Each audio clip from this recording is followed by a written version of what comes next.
স্থানীয় সময় শনিবার ক্যারিবীয় সাগরে একটি সাবমেরিন লক্ষ্য করে হামলা চালায় মার্কিন সেনাবাহিনী। এতে বেশ কয়েকজন হতাহত হন। আটক করা হয় 2 জনকে। হামলার শিকার সাবমেরিনটিতে করে মাদক পাচার করা হচ্ছিল বলে দাবি করেছেন মার্কিন প্রেসিডেন্ট ডোনাল্ড ট্রাম্প।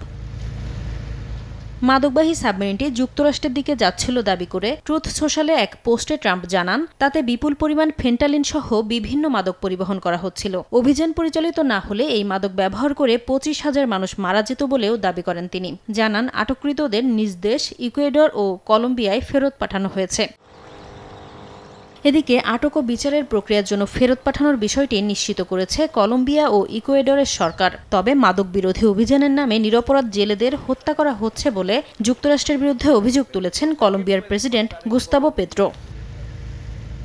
সেপ্টেম্বর থেকে ক্যারিবীয় অঞ্চলে অন্তত 6টি নৌযান মার্কিন হামলার লক্ষ্যবস্তু হয়েছে বলে জানিয়েছে যুক্তরাষ্ট্রের সামরিক বাহিনী। এর মধ্যে কয়েকটি ভেনেজুয়েলার। তবে নিহতদের সবাই মাদক পাচারকারী ছিল কিনা সে বিষয়ে এখনও কোনো প্রমাণ দিতে পারেনি ট্রাম্প প্রশাসন। রণতরী মোতায়েন ও মাদক বিরোধী অভিযানের নামে বিভিন্ন নৌযানে হামলার জেরে ভেনেজুয়েলার সঙ্গে যুক্তরাষ্ট্রের দেখা দিয়েছে তীব্র উত্তেজনা। এরই মধ্যে ভেনেজুয়েলার অভ্যন্তরে মার্কিন গোয়েন্দা সংস্থা CIA-কে অভিযান পরিচালনার অনুমোদন দিয়েছে ডোনাল্ড ট্রাম্প।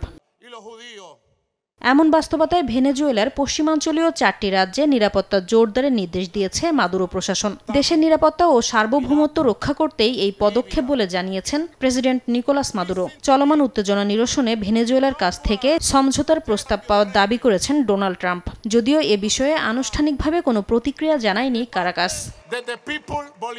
নাসরিন রুমি, সময় সংবাদ।